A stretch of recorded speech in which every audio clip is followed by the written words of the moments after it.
Наместо да бидат закопани на јавни површини или да завршат во контейнери, угинатите домашни миленици конечно ќе можат достоинствено да бидат испратени на своето последно почивалиште.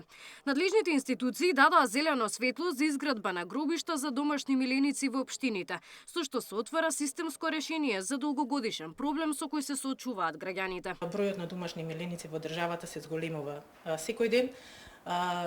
Љубителите, вистинските љубители, собственици на домашни животни, знаеме каков статус има домашното милениче во такво семејство и навистина не е во ред од кога ќе дојде времето за разделова, односно од кога ќе угине животното, тоа да треба да се фрли заедно со комуналниот отпад или пак поради немањето на гробишта, луѓето да треба да незаконски, да кажам, бараат место каде да го закопаат своето милениче. Веќе се одржале низа состаноци со сите засегнати. Во процесот министерот Перински ќе биде во улога на медијатор меѓу АХВ и општините.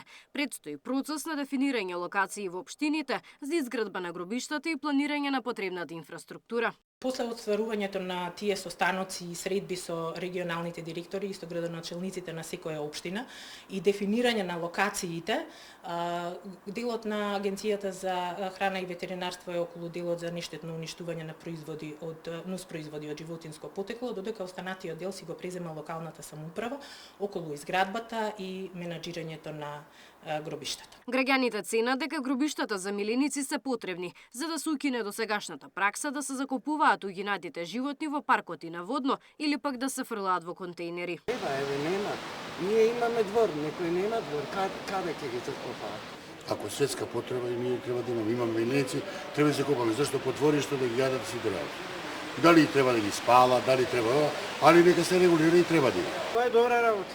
Мислам дека јас имам миленик, далеку вимуше здраво и живо, мало е, ама не знам кај би го оставил точно кога би починал. За да се реализира оваа иницијатива, потребни се законски измени во Законот за комунална дејност и Законот за локална самоуправа. Откако ќе се спроведат измените, општините сами ќе треба да почнат постапка за градење на гробишта. Во меѓувреме, директорот на АХВ одржал низа состаноци со сите засегнати. Но овие состаноци станало збор и за проблемот со бездомните куќиња во државата. Како одговорни институции за здравствената заштита и благосостојба на животните, АХВ ќе им излезе во пресрет на локалните самоуправи и ќе им помогне на општините во однос на решавање на техничките прашања при воспоставување на системот за контрола на популацијата бездомни куќиња согласно можностите, надлежности и овластувањата на АХВ, пишува Миланов на Facebook. Габриела Лескова, Сител телевизија.